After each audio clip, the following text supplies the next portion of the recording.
Magandang tanghali Pilipinas. Babasahin ko po muna ang mensahe ng ating Presidente Rodrigo Roa Duterte. Mga kababayan, our principled position and stand on the West Philippine Sea remains. I have said it before and I will say it again. Our agencies have been directed to do what they must and should to protect and defend our nation's interests. Our vessels will continue to patrol relevant areas to firmly assert what is ours. The Philippine Navy, the Philippine Coast Guard, and the Bureau of Fisheries and Aquatic Resources will be where they need to be. We will not waver in our position. Ang Pilipino ay may prinsipyo at merong paninindigan, lalo na para sa inang bayan. At the same time, we must be willing to do what we can as responsible members of the international community to resolve disputes peacefully. Diplomacy, therefore, will play an ever important part. Let us fully utilize the bilateral consultation mechanisms, or BCM, and other diplomatic venues to engage China. The Department of Foreign Affairs, as lead agency, will be at the forefront in advancing our interests, harnessing time-honored principles of international law. All stakeholders have professed fealty to these fundamental principles. It's time for all of us to walk our talk. Maraming salamat po. Muling dumala po ang inyong abang lingkod sa Philippine General Hospital para personal na alamin ang sitwasyon sa PGH at bisitahin ang mga pasyenteng naapektuhan ng sunog. Kung kahapon po nagdala po tayo ng pagkain, ngayon naman po ang dala natin ay mga malalaking electric fan para po sa mga usok na nasa mga kwarto pa ng PGH. So, tuloy-tuloy pa rin po ang ating ginagawang pagbabakuna. No? Mamaya ay makakasama natin po sina Vaccine SAR Secretary Gaves at Testing SAR Secretary Vince Dizon para pag-usapan ito. Iwasan po natin ang nangyaring vaccine rollout sa isang mall sa Parañaque kahapon po kung saan nagkumpul-kumpula ng mga tao at nawala ang social distancing. Alam ko marami ang na-excite sa bakuna ng Pfizer, ngunit sundin po natin ang patakaran at anunsyo ng inyong lungsod. Makipagtulungan po tayo sa inyong LGU. Kung may schedule ang inyong lungsod na itong grupo lamang ang magpapabakuna, sundin po natin ito dahil kung hindi po talaga, baka maging super spreader venues yung nilalaan natin para nga po masalba ang buhay ng ating mga kababayan. Paglilinaw lang po, no, kahapon, narinig ko po kasi kanina si Manong Ted, no? Ang sinabi ko po, kasagutan lang po yun, no? Na hindi ko naman sinasabi pong mananalo ang mga kandidato ng administrasyon dahil sa pandemya. Kung hindi, mananalo po sila dahil sa kasagutan natin sa pandemya. Kasama na po dyan yung pagmamanage natin ng mga kaso ng COVID-19 at yung magiging successful na vaccine rollout. Sana po malinaw yan. Kasama po natin ngayon si Vaccine SAR Carlito Galvez. I give him the option to make an opening statement, bagamat kanina umaga lang po pinakita yung talk to the people na on the COVID-related matters. Secretary Galvez, the floor is yours. Sa ngalan po ng ating bumubuo ng National Task Force Against COVID-19 at Vaccine Cluster na sa pamumuno po namin na nila Secretary Lorenzana, Secretary Anyo at saka nandito po kasama ko po Secretary Vince. Magandang hapon po sa ating lahat. Napakagandang balita po, kahapon po ay lumagpas na po tayo sa 3 milyon. Actually, 3,114,847 po ang naitala po natin sa ngayon.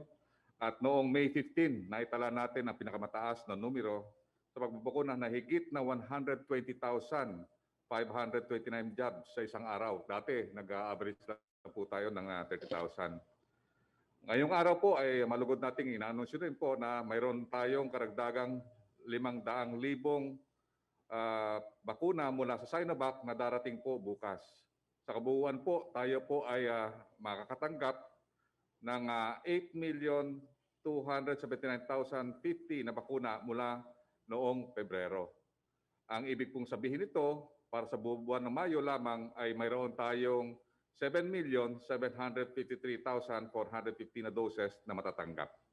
Para naman po sa buwan ng Hunyo, inaasahan naman natin na pagdating ng 10,050,000 na bakuna.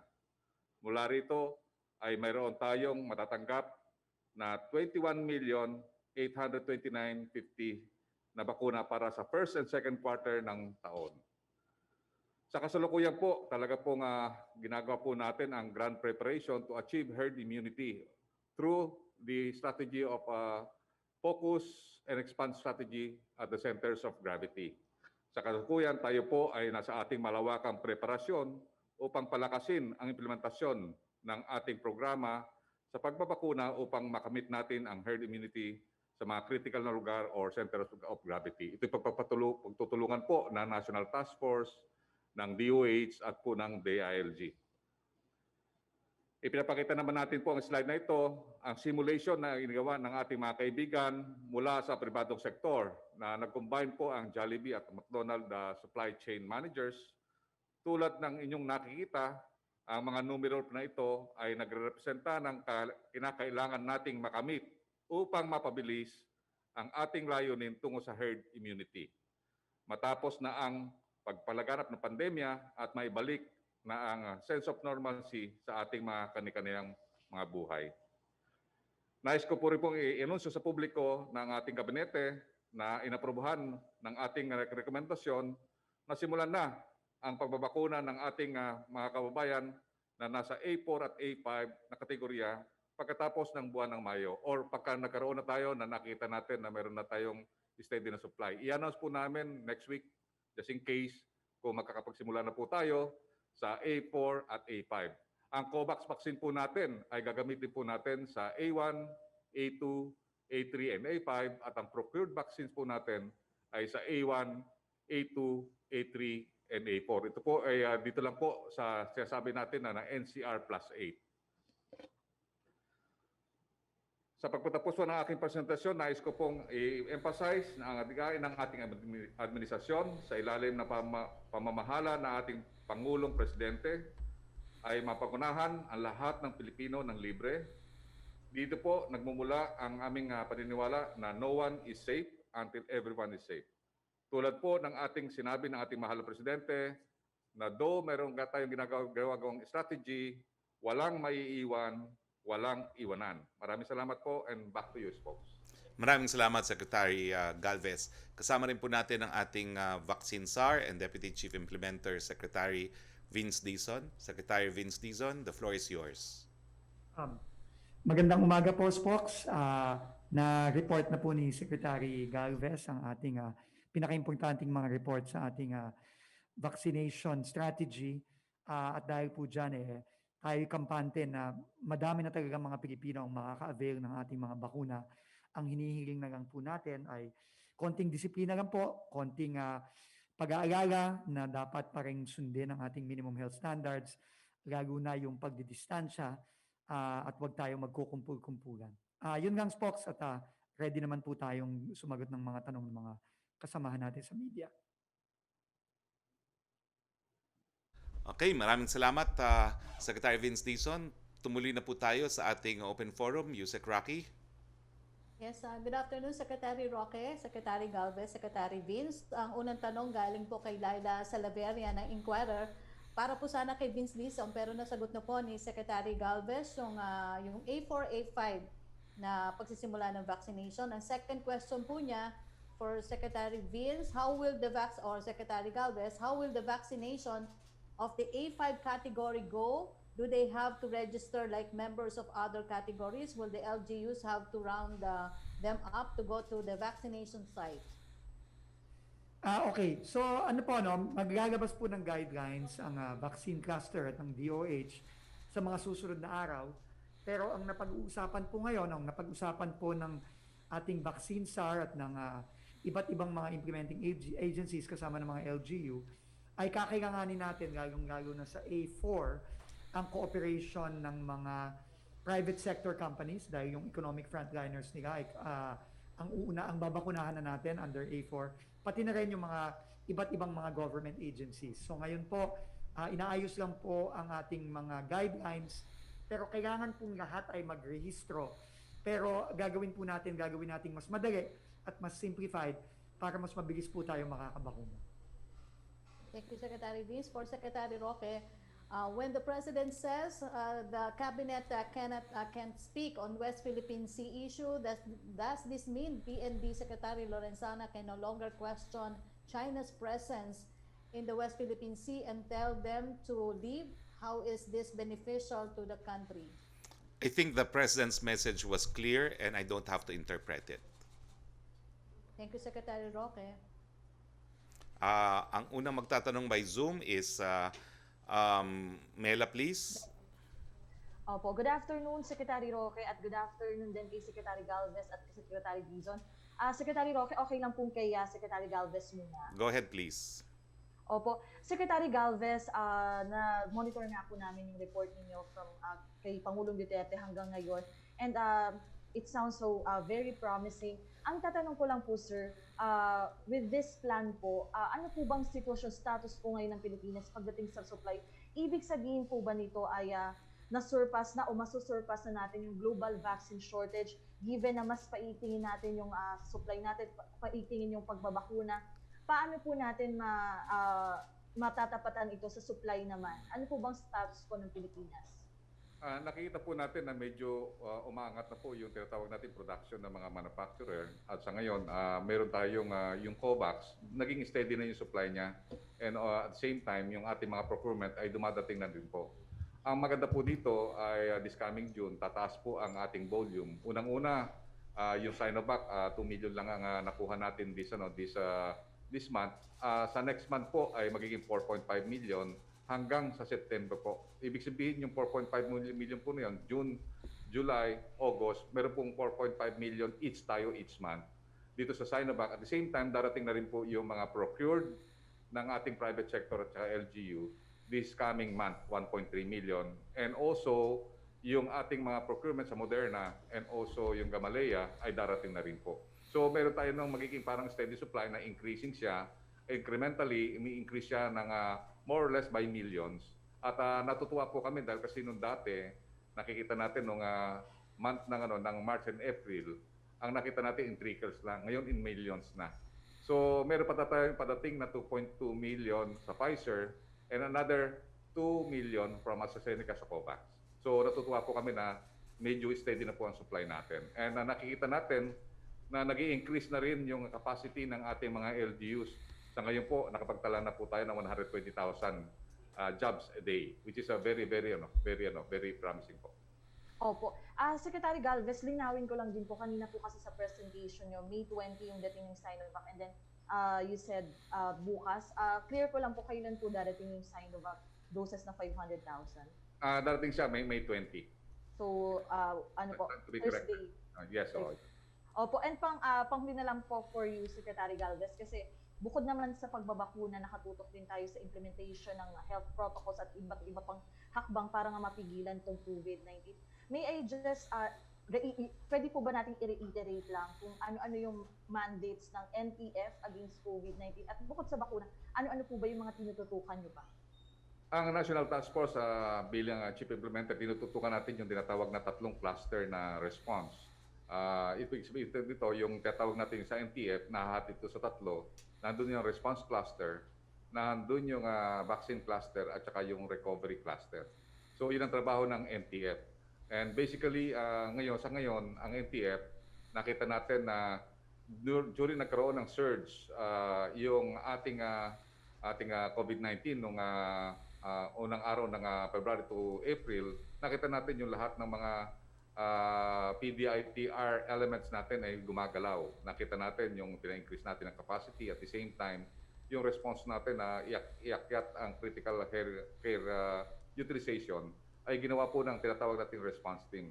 While yung vaccination team, yun po talaga ang nakikita natin na from procurement to administration, yun po ang tinatrabaho nila. At the same time, dito ng mga recovery team, tinitingnan nila para magkaroon ng tinatawag na economic recovery and resiliency during the time of the pandemic. Yun po ang ano po natin, pagkakahiwa-hiwalay natin. And as a vaccine SAR, nandun po ako sa vaccine cluster. Okay. Thank you, Secretary Galvez. Secretary Roque, one last question for you lang po. Go ahead, please. Opo. Secretary Roque, kagabi po kasi nababanggit ni Pangulong Duterte na siya'y nag-aalala rin sa COVID-19 variants at may nabanggit pa nga siyang posibilidad pa rin ng mga lockdowns. may I ask, ano po yung magiging basihan kaya ni Pangulong Duterte para maulit na magkaroon ng lockdown sa bansa at ano po yung immediate actions natin para nga makontrol na itong mga variants na to? Well, unang-una, hindi naman talaga tayo tumigil mag-lockdown. Hanggang ngayon po, kasama sa ating strategiya, yung granular o yung localized lockdown. So kahit anong classification po, naririyan po yan. No? Kapangyarihan ng mga lokal na pamahalaan na mag-resort to granular and localized lockdown. Pero pagdating naman po sa quarantine classification, malinaw na po yan. Alam na ng lahat ng ating mga kababayan yan. Tinitignan po natin ang ADAR, yung average daily attack rate, yung daily attack rate, at saka yung 2-week attack rate, at saka yung ating healthcare capacity. No? So, formulam na po yan. Kasama rin yung social at saka political implications ng lockdown. Okay, thank you so much po, Secretaries. Maraming salamat po. Mela, balik tayo kay Yusek Roque, please. Yes, Secretary, tanong ni Joe Montemayor ng Malaya for Secretary Galvez. Nabanggit nyo na kailangang 450,000 sa Davao at 350,000 sa Cebu. Ilang vaccine ang kailangan para sa iba pang focus areas na katulad po ng Batangas, Bulacan, Cavite, Laguna, Rizal, Pampanga para ma-achieve yung herd immunity? Sa pag-achieve ng herd immunity, very critical po yung steady supply. So ngayon, ang ginawa po natin, kinuha po natin yung mga different target population ng mga lugar na ito at tinignan po natin yung 70%. At sa pagano po namin, kinompute po namin na i-divide po natin sa 6 months po yun or 180 days, nakikita po natin ang minimum na requirement ng NCR is 3.3 million. Ang Davao po, more or less 350 to 450 at ang Cebu, ganun din po, 350 to 400. At kinompute din namin po yung mga NCR plus 6, yung mga different provinces. Nakita po namin na napakaganda po na alam natin kung ano yung requirement nila na sa supply. Para at least pagka once na nagkaroon po ng steady supply, mapupush po yung ating mga LGUs na mag-increase ang kanilang capacity. So yun po ang natin kasi yung pinaka-unang requirement talaga is yung steady supply. Opo. Second question po niya, update lang kung ano daw po yung nangyari sa ilang vaccine tulad ng Sinopharm na donated vaccine, kung ilan ang naibalik o nagamit na lahat. Ayun sa Sinopharm po, nakita po natin, yun po ay nilaan po talaga ng donation for nakita natin doon po sa presidential group at saka po sa National Command Authority. Sa ngayon po ay kasalukuyan po ang administrasyon patulad ng yung second dose. Pero ang po namin ialamin po namin kung ano po yung status po ng yung 1,000. Opo. Yung request daw po sa US na hiramin, bilhin ang AstraZeneca nila na stock kung itinuloy pa rin po ba daw? Ongoing ang ating pag-uusap sa US at sa ating US Ambassador Babes at ako natutuwa po at talagang continuing ang kanyang mga pag-uusap doon sa State Department at the same time doon sa mga companies.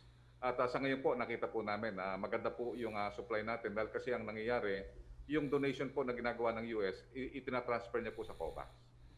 Ang pang-apat po niyang tanong sa Pfizer, Moderna, Johnson & Johnson na vaccine for kids, kung bibili din ng gobyerno once available na.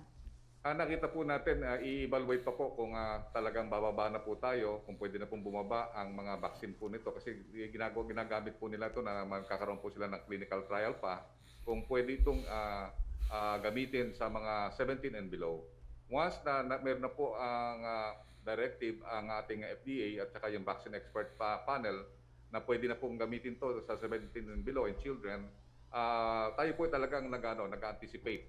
May foresight po tayo na bumili. Kaya nakita po natin na binili po natin na vaccine na instead na 148 ay naiangat po natin yon sa 202.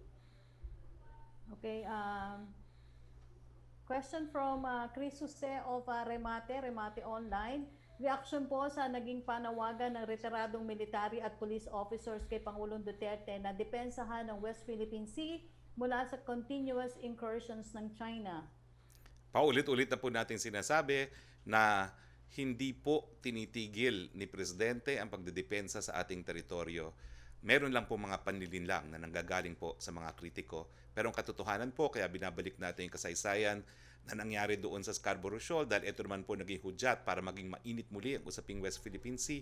Hindi po tayo nawalan ng teritoryo sa administrasyon ni Presidente Duterte. Nangyari po yan sa ibang administrasyon. Opo. Tanong naman po ni Sama Denilla ng Business Mirror for Secretary Galvez, ilan ang recorded vaccine wastage and how will this affect its ongoing vaccination drive? Sa ngayon po, ang na-report po sa atin, yung nangyari sa province ng Cotabato, at yun po, inimbestigahan po natin. At in-evaluate pa rin po natin kung yung 380 na naiwanan sa freezer ay pwede po pong gamitin. Sa ngayon po, ang mga report po is very minimal sa ating tinatawag natin mga wastage. Kasi yun po talagang pinapaalam namin sa ating mahal na mga Pilipino at saka sa mga tinatawag na sa mga LGUs na talagang yung dapat we have to look at the vaccines as precious as gold. So ang ginagawa po namin talaga na very minimum ang magiging wastage na gagawin po natin ito. Kaya po ang ginawa po natin ay sinusunod po natin yung ating pamatakaran sa WHO na meron po tayong tinatawag na Vaccine Safety Officer na nagtitingin na kada oras tinitingnan yung status na yung efficacy at saka yung cold chain system ay hindi po nabe-break doon po sa storage po. Opo. Ang second question po ni Sama Denilla, magkano daw po ang nagagastos ng government for vaccine procurement and for what vaccines kaya ito ginamit? Sa ating pong sa ating vaccine procurement, nakita po natin na na 82.5 billion po ang ating allocation. Out of that allocation, 58 billion po yung inutang po natin sa Asian Development Bank at saka World Bank at saka Asian Infrastructure Bank. Ang nagagastos na po natin ngayon ay yung sa 4.5 million ng Sinovac at saka yung advance natin sa Gamaleya and also our advance for Moderna. Yung iba po, ongoing pa rin po yung financing at hindi po tayo nakapag-release pa. Opo. Thank you, Secretary Galvez. Okay, Melo Acuña of Asia Pacific Daily, please. Yes, good afternoon, Mr. Secretary. This goes to you and to Secretary Galvez and probably Secretary Dizon. I heard and I saw some reports na mayroong karamdaman na tumatama sa mga gumagaling na sa COVID-19. Ito yung tinatawag nilang black fungus o mucormycosis. Meron na rin po bang ganitong nagaganap sa Pilipinas among people who recovered from COVID-19? Ako po, wala. Dahil nagka-COVID ako, wala naman akong ganyan. No? And, ako po, personally, I'm not in a position to answer that. I would like to refer you to Yusek Vergere. Yeah, okay. So, iwan na muna natin yung issue ron. Pero, meron na po ba natanggap na balita ang Pilipinas, ang pamahalaan, tungkol dun sa panukala ng Amerika na mag-donate ng mga bakuna sa mga bansa na nangangailangan ng bakuna ngayon? Secretary Galvez, please. Salamat, Melo. No, tayo po ay nakikipag-ugnayan ng tuloy-tuloy sa ating Philippine Embassy sa Washington, D.C. kay Ambassador Babes Romualdez. At siya ay nakikipag-usap din sa mga key officials ng US government tungkol sa donation ng mga bakunang hindi naman gagamitin ng Amerika. No? At ito'y hinihingi na rin ng iba't ibang bansa kasama ng Pilipinas.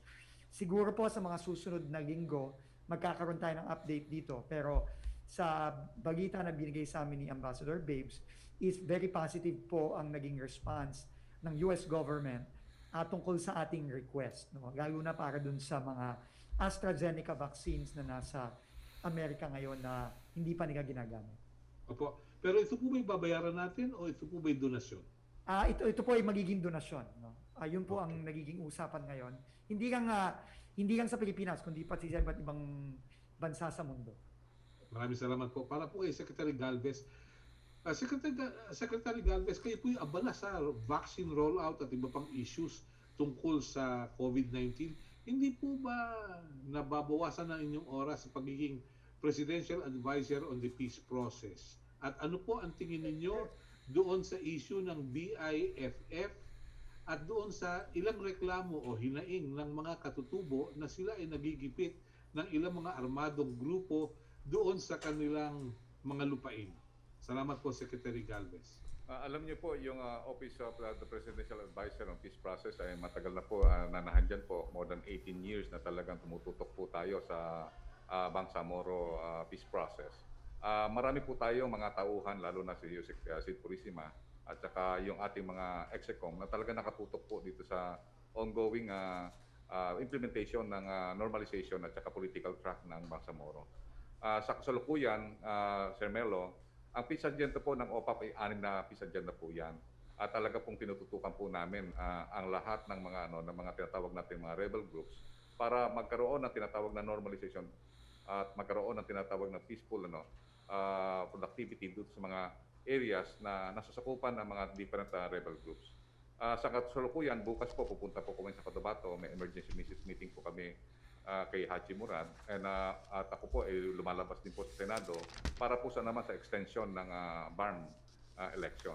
So sa ngayon po nakita po natin na kahit na marami po tayong tinatrabaho, nandiyan naman po sila Secretary Dizon at ang ating mga kasama na mga tinatawag natin na mga different cluster groups na talagang very professional at ang nakita natin saan lang po yan paghahati-hati lang po ng ating panahon para magkaroon po tayo ng focus doon sa tatlong binigay po na mission sa akin po ng ating mahal na presidente.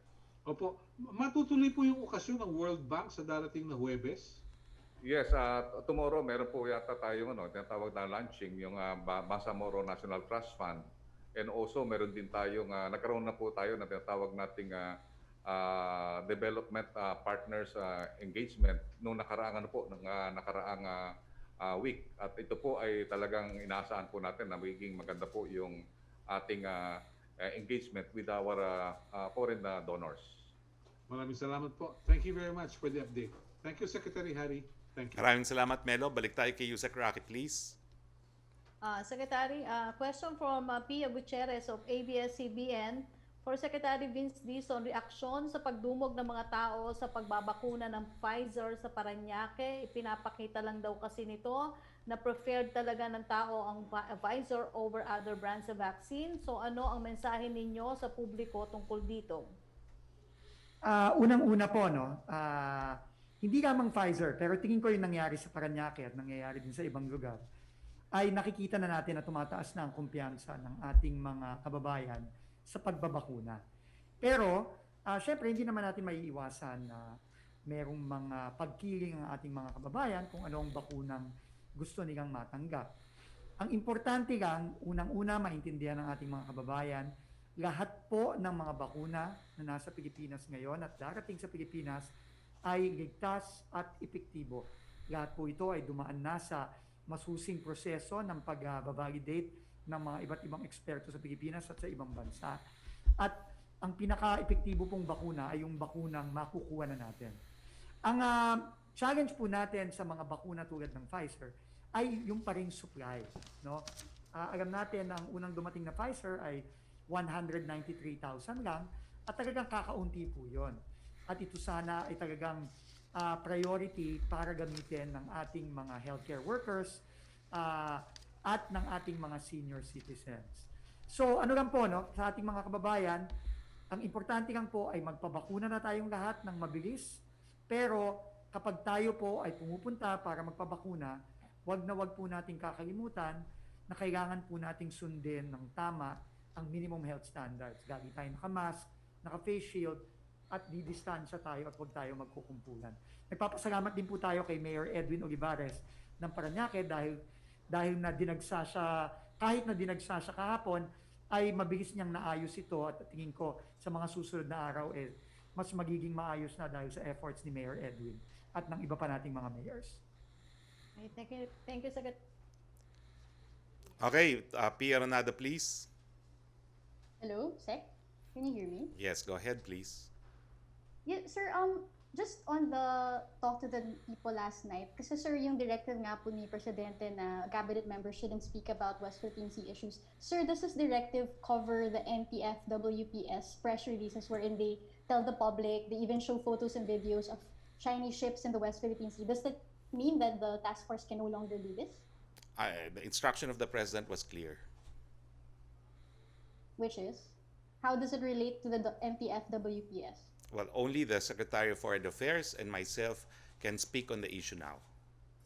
So that means no more press releases like this, because these reports from the task force also help the public understand the situation more, and it's also transparency on their part. Does this mean that we can expect no more such press releases? Well, the reports of the NTF are forwarded to the DFA, and they will determine if they will file diplomatic protests. So these are matters, facts which are relevant to diplomatic communications covered by executive privilege. So although there is transparency, an exception to transparency are diplomatic communications, and that includes also inputs which form the basis of diplomatic communication. In what way have these press releases been harmful to international relations or projects or initiatives of the government? I never said they're harmful. I just said it's covered by executive privilege because we need to allow the executive branch to make the correct decision no matter what. Yes, but they've been doing this for months already, and wala namang parang harm that the public can see from these press releases. So if the thing isn't defective, why stop what's happening? Especially since they also educate the Filipino people. That's the decision of the Why president. stop this practice? That's the decision of the president, Pia. And as I said, it's covered by traditional exception to freedom of information. Okay, and then, sir, can we just ask Secretary Galvez, what happened to the 10,000 Sinopharm vaccines ordered by the PSG? Dumating na po ba to? At kung hindi pa, affected po ba ito ng order ng Presidente na wala mo ng Sinopharm i-administer until may EUA? Hindi po ako I'm not privy on this issue considering that this is with the PSG. You're not privy, but you're the vaccine czar. Don't you keep tabs of what government agencies, for example, order? Yeah, balikan ko sa ito kasi yung tatawag nating CSP ang ano ko is more on the procurement. Yung sa CSP at saka yung sa mga donations is basically it is being handled by the DOH. So you have also no idea how much the PSG spent on the Sinopharm vaccines? I have no idea. Okay, sir, you mentioned may emergency meeting po kayo with si Interim Chief Minister Murad. Sir, may we know bakit po nagkaka-emergency meeting? Ano po ba yung concerns ni Chief Minister in relation to extending the Barm elections? I am not in a privilege to divulge it. Okay. And sir, lastly, sir, you mentioned yung A4 vaccination. You are looking at making the private sector more involved in this. Sir, does it mean na yung economic frontliners natin, they no longer need to register through their LGU? It would be preferred if they register through their company. And if so, what about companies, sir, who didn't purchase their own vaccines? There are two options actually. Ang ano natin is pwedeng magkaroon ng institutional vaccination, meaning doon sa economic frontliners, they will be vaccinated by the company having yung third party provider, or they can be registered doon sa LGU. So, sir, if the company was not able to secure vaccines on their own, yung advice pa rin po ng national government is for the economic frontliners to register through their LGU of residence. Yes, actually, ang lahat naman yan, with or without the procurement of the companies, the government can take care of it.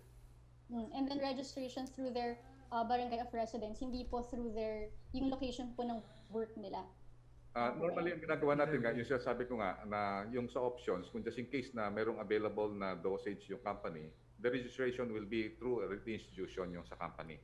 So we require them to have the master list. But in case na hindi nakabili yung company ng dosage, so normally yung ginagawa natin na master listing is dun sa LGU, where where dalawa yan, either sa location ng ng company or dun sa location ng residence niya. Okay, thank you, Pia. Thank you. We maybe ask Yusek Roque again for questions. Yes, Secretary. From John Punsalan ng ABS-CBN for Secretary Galvez, pero nasagot na rin po niya yung iba dito. Basahin ko na lang po, baka maidagdag pa si Secretary Galvez. A legislator and several sectors are urging government to bump up the A4 and the general public in the vaccination priority. They say they will help boost public confidence in the jobs. How likely are we to hit this? Aside from tight supply, what constraints could be stopping us? Yes, actually, na-answer na po natin yan. Bubukas na po tayo sa A4 at saka sa A5. Ang timing na lang po ang tinitingnan po natin na ine-inventory po natin ngayon ng supply na darating at saka yung nasa ating current inventory. For Secretary Dizon, from Jerome Aning ng PDI, mag-i-issue ba ang NTF or any government agency ng guidelines regarding vaccination in the private sector? May mga tanong kasi ang workers kung ang employer o ang gobyerno ang sasagot sa serious adverse effects. May mga employer na ngayon pa lang ay naglalabas na ng policies at consent forms regarding company-based vaccination. Yes, gaya ng nasabi ko po kanina, maglalabas po ng guidelines in the next few days ang vaccination ng A4. No? Ito'y hindi lang ang private sector, kundi pati ang mga national government frontliners and various agencies ng gobyerno. So maglalabas tayo ng guidelines dito, pero ang sinisigurado natin dito ay ito'y pipilitin nating maging as simple as possible para hindi po mahirapan ng ating mga iba't ibang kumpanya na makapag-avail ng mga bakuna at mabakunahan ng mabilis ang kanilang mga empleyado. So abangan lang po natin sa mga susunod na araw. Thank you, Secretary Vince. From Ivan Mayrina ng GMA News for Secretary Galvez, ang vaccination targets natin presuppose that the population is ready and willing to get a job, but the reality is that as many as 6 in 10 Filipinos are not willing to get vaccinated. Anong mga konkretong hakbang ang balak natin ipatupad para tugunan ang hamong ito at ma-achieve ang ating target? Meron po tayong tinatawag na task group on demand generation. At ito po talaga, they are working hand in hand with our communicators sa private sector. At nakita po natin na medyo tumatamas-taas naman po yung ating tinatawag na uptake. Ang nakita namin na tumataas na ngayon na more than 80% sa ibang mga sector. At nakikita po natin na very evident talaga yung Class D and E ang nakita natin merong hesitancy. Pero yung Class A, B, and C, we saw that ang acceptance napakataas. So ang challenge po sa amin, talagang gumagawa po tayo ng programa na magkaroon po tayo ng tinatawag na demand generation na uptake through tinatawag na massive information and also massive tinatawag natin communications with the concerned citizens, and also the LGU and the ILG are also working hand in hand with us so that yung mga influencer natin, yung mga LGUs natin, and also yung tinatawag nating private influencers ay makatulong po sa atin. Opo. For Secretary Dizon, magkakaroon ba daw po ng pagbalasa sa prioritization? Sinabi ng Pangulo na bilisan na ang pagbabakuna sa A4 at sa mga mahihirap, gayon din po ba sa mga sundalo at pulis? And how soon? Opo, unang-una po, no, inanunsyo na po ng ating vaccine SAR at inaprubahan na ng ating Pangulo ang expansion natin sa economic frontliners at national government frontliners, yung tinatawag nating A4 category sa mga susunod na linggo, malapit na. Kasama po dito ang ating mga kasundaluhan at ang kapulisan. Kaya mag-uumpisa na po tayo dito at ang importante po ngayon, no, sususugan ko lang yung sinabi ni Sec. Galvez kanina, yung vaccine hesitancy, alam nating totoo yan, pero ang pinaka-importante po ngayon, no, ay bilisan natin at palawakin natin ang pagbabakuna para unang-una yung mga gustong magpabakuna at yung mga kailangang mabakunahan ay mabakunahan na natin sa loob ng ilang mga buwan na lang. No? Kasi napaka-importante niyan para maprotektahan na natin lalo na yung mga frontliners natin at yung mabuksan na natin ng todo-todo yung ating ekonomiya. Opo. From Kylie Atienza of Business World, after Secretary Roque, after having a meeting with Senator Enrile on the South China Sea dispute, ano po ang next step ng gobyerno to address the issue? Will the President also hold talks with maritime experts and other concerned parties, especially the fisheries sector? Isn't it high time to come up with a national coastal management policy? We have always had this policy, no? In fact, meron po tayong batas na isang pulisiya tungkol dito. So, ginagawa po yan. Pinapatupad po yan ng Presidente. Ang naging malinaw lang sa sinabi ni Senator Enrile kagabi ay batay sa kanyang karanasan bilang dating Secretary of National Defense, dating Senador at Senate President, ay wala pong mali sa pulisiya ng Presidente pagdating sa West Philippine Sea at bilang Presidente, siya lang naman talaga ang tanging arkitekto ng ating foreign policy. Opo. Question from Vivian Gulia of ABS-CBN for Secretary Galvez and Dizon. Yung first part po ng question niya about A4 and A5 at nasagot niya, pero ang follow-up po niya kung ito daw po ay for all areas for high-risk areas lamang muna, government procure vaccine lang po ba ang pwedeng gamitin for A4? Pero ang mga bakuna from COVAX, pwede bang ibahagi sa mga kabilang sa A5? Salamat, Vivian. Unang-una po, no, kasama na sa pinagsisinta ni Sec. Galvez kahapon sa ating mahal na Pangulo, ang ating magiging priority para sa ating expansion to A4 and A5 ay yung NCR plus 8. So ang National Capital Region, ang probinsya ng Pampanga, Bulacan, Cavite, Laguna, Rizal, Batangas, at ang Cebu at ang Davao. Metro Cebu at Metro Davao. Ito po ay priority natin dahil unang-una, sila ang may pinakamataas na incidence ng COVID-19 at sila din ang mga area na napaka-importante para sa ating ekonomiya. So sila ang uunahin, no, sa expansion. Pero nasabi din Secretary Galvez na kapag dumating na ang iba pa nating supply, mag-i-expand tayo sa iba pang mga area sa bansa. Doon sa pangalawang tanong na ano ang bakunang gagamitin, para sa A4, ang gagamitin natin po doon ay ang mga binili nating mga bakuna. Para naman sa pag-expand sa A5, doon po natin gagamitin yung mga bakunang binigay ng COVAX facility. Ang second question po niya, higit 2 buwan na daw po ang COVID vaccination sa bansa pero sa ilang lungsod sa Metro Manila wala pa rin sa kalahati ng populasyon daw po ang nagpaparehistro para dito.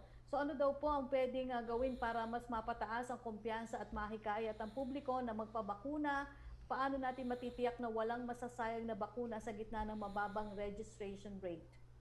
Talagang malaking challenge po yan at nakita po natin na talagang sa Valenzuela, pinakita nga po ni Senator Gatchalian na talagang very challenging yung registration. Ang ginagawa po natin ng ating mga LGU ngayon at saka ng ating mga private sector ay umiikot po at saka nagbibigay ng education para malaman po nila yung benefit ng vaccination. Isa lang po sa mga example nito, nung kausap namin yung embahada ng Israel, nung nagkaroon po sila ng 59% ng kanilang vaccination, ay parang na-normalize na po ang nagiging buhay ng mga Israelis. At nakita po natin yung ibang area po sa US, bukas na rin po ang edukasyon at bukas na rin po yung kadalasan yung kanilang mga tinatawag na lahat ng mga establishment ng business establishment po na sa US. At nakita po natin nag-improve din po yung tinatawag nating yung health standards at saka yung tinatawag nating yung cases ay nag-improve po. Na sinabi nga rin po sa Israel nung sinabi nila nung nagkaroon po na kami ng meeting, 10,000 po yung na-hospitalize po nila nung wala pa po yung vaccination. Pero nagkaroon na po ng vaccination po, sa ngayon po 47 na lang po ang nasa hospital. Ibig sabihin talaga, sabi nila, ang vaccine ang answer dito sa pandemic na to. So dapat yun ang pang-unawa natin sa ating mga Pilipino na really the only answer for us to become normal is yung vaccine. Opo. Secretary Galvez, yung kanina pong sinagot ninyo sa tanong ni Joe Montemayor, gusto lang po niya i-follow up yung ilan daw po yung steady vaccine supply na required per month sa other focused areas. Nakita po natin na talagang sa buong Pilipinas, kailangan magkaroon po tayo ng 500,000 jobs a day. In order to have that 500,000 jobs a day, kailangan po na sa nationwide, meron po tayong 15 million. Sa NCR, sa mga focus areas natin, kailangan po tayo ng 3.3 million kada buwan. At nakita po natin, sinabi nga po natin na yung mga provinces na nakapaikot sa NCR at saka yung Metro Cebu at saka Davao, kailangan po magkaroon po sila ng more or less 250 to 450,000 vaccines a month. So yun po, tinatawag natin yung steady supply na yun ang nag-i-ensure na yung mga daily jobs po nila ay masusuplayan. So yun po ang po natin. In order to, sinasabi ko po na kailangan, in order to have yung herd immunity, kailangan po natin ng 500,000 na jobs. And then at the same time, 15 million doses a month. Opo. May pahabol lang po si Ivan Mayrina ng GMA News. Kung priority din ba na bigyan ngayon ng mas malaking allocation ng Palawan and other regions na matataas daw po ang cases. Reklamo doon, parang konti lang daw po ang nagbabakuna sa kanila. Opo, pupunta nga po kami doon sa sa Palawan at saka sa Zamboanga City kung saan tumataas ang mga ating mga kaso at bibigyan po sila natin ng added vaccines at saka po ng test kits. At saka magbibigay rin po tayo ng mga gamot para po sa mga COVID positive. Opo, tanong naman po ni Vance Fernandez ng Radyo Pilipinas sa pahayag daw po ni President Duterte saying that Chinese President Xi Jinping warned that if the Philippines drills for oil in the West Philippine Sea, that there will be trouble. Wouldn't that fly against the President's much earlier statement saying if China drills oil in the West Philippine Sea, he would send his gray ship? Doesn't this create a standstill whether neither side can exploit the resources of the territories they claim to be theirs? Hindi po, kaya nga meron pong usapin na habang hindi pa nare-resolba kung sino ang merong soberenya dyan sa areas na yan, baka posible na joint ang magiging exploration and exploitation. No? So patuloy pa yung usapin na yan dahil sa iba't ibang parte naman ng daigdig, itong mga issue na ito ay hindi naging hadlang para makinabang ang lahat sa tanging yaman. Sa katunayan po, yung langis sa Middle East, sa ilalim naman po ng lupa, wala naman pong territorial boundaries yan. No? So nagkakaroon po sila ng usapin kung paano jointly madidevelop ang tinatawag na straddling resources. At pagdating po sa joint exploration sa karagatan, marami na po tayong mga model na pwedeng sundin dyan at nakikita po natin na po pwede naman pong pag-usapan ang mga bagay-bagay nito sa panig ng mga magkapitbahay na matalik na magkaibigan. Opo, dahil daw po sa tensyon sa West Philippine Sea, what leverages does the Philippines have against China's encroachment into our territory to deter them from any further advances into our territorial waters? Wala po kung nakikitang tensyon sa West Philippine Sea. Ang tensyon ho ay binubuo ng mga kritiko dito lang sa Pilipinas po. Pero sa labas naman po ng Pilipinas, alam naman po natin na may problema pero wala naman pong tensyon. No? Hindi po gaya nung nangyari doon sa Scarborough Shoal. So ang ingay po ay narito sa Pilipinas lamang. Opo. Question from Sandra Aguinaldo ng GMA7 for Secretary Galvez. What is the update on the expiring vaccines? How many doses have been used so far? Sa ngayon po, patuloy po ang pag-ano po natin sa mga vaccine natin sa AstraZeneca at yun po pinapriority po ng ating mga LGUs na binigyan po natin. Sa ngayon po, more or less mga 200,000 to 300,000 na po ang na-vaccinate ng AstraZeneca at nakita po natin na tuloy-tuloy. Ang pagkasabi ng mga LGU, hindi tatagpos ang 15 days, matatapos po natin ang yung mga doses nito. Huwag po kayo mag-alala dahil kasi po yung mga vaccine po nito ay talagang naka-time na June 15 matatapos po namin. Opo. So, paano daw po maabot ang 120,000 vaccination per day dahil ba sa pagdami ng vaccination sites o kaya ay improvement in vaccine confidence? Pareho po yun. Pagka nag-expand po tayo ng vaccination site, ibig sabihin na may dagdag po na capacity po yun. At yung nakita po natin na mayroon sa directive po ng DOH na tinanggal na po yung pagkukuha ng BP. So napapabilis na po yung tinatawag nating screening. So with that, pagka napara-iksi na po natin yung screening at na-expand na po ang vaccination site, ay talaga pong dadami po ang ating vaccination. Okay, yung third question po niya, nasagot niya from Kylie Atienza naman for Secretary Roque. Will the President consider the request of PEZA to lift AO number 18 which imposed a moratorium on the processing of applications for eco zones in Metro Manila? Well, aalamin po natin yan, no? Because ngayon ko lang po narinig yan. Opo.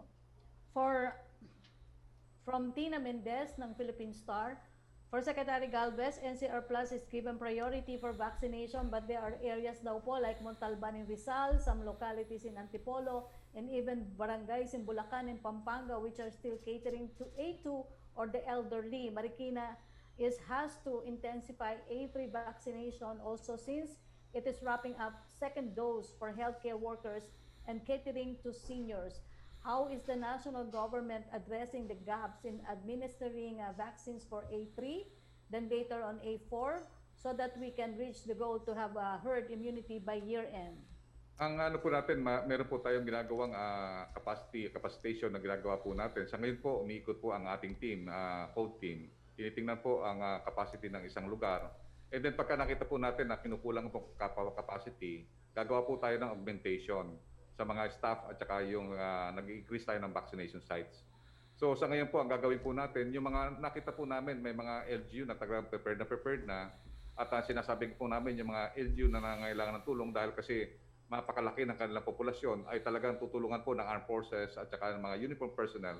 At magkakaroon po tayo ng redeployment from one area to another area. Opo.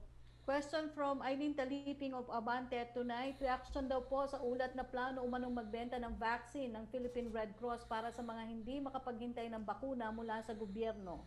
Nagkaroon na po ng clarification po yun. Nagkaroon na po ng tinatawag nating misinterpretation sa sinabi po ni Senator ng Red Cross. Nagkaroon na po ng clarificatory statement ang Red Cross kanina po. Opo. From Well, Drea Calonzo lilinawin po- ko lang po sa panig po ng Presidente, ang pangako po niya ibigay ang mga bakuna ng libre dahil ang mga bakuna naman na inaangkat ng gobyerno ay babayaran ng ating gobyerno. No? Yung mga inaangkat syempre ng pribadong sektor para sa kanilang gamit. Pero wala pong dapat magbenta kasi wala nga pong general use authority pa ang kahit anong bakuna. Opo. Secretary Galvez, may clarification lang po si Drea Calonzo ng Bloomberg. When do we expect daw po first shipments of the Pfizer vaccines that we ordered, not the ones daw po from COVAX, and update daw po sa Johnson & Johnson negotiations? Ang sana po natin, third quarter, fourth quarter po. Hindi po natin napipirmahan ng supply agreement ng Pfizer, so wala pa po indicative date. Yung sa Johnson & Johnson, ongoing pa rin po yung ating negotiation sa financing. Okay, maraming salamat po Secretary Vince, Secretary Galvez, and Secretary Roque. Okay, maraming salamat dahil wala na tayo ibang mga katanungan. Maraming salamat, Secretary Galvez, Secretary Dizon, Yusek Roque. Maraming salamat sa ating mga kasama sa Malacañang Press Court. Maraming salamat po sa inyong lahat sa inyong mga patuloy na pagtangkilik sa Presidential Press Briefing.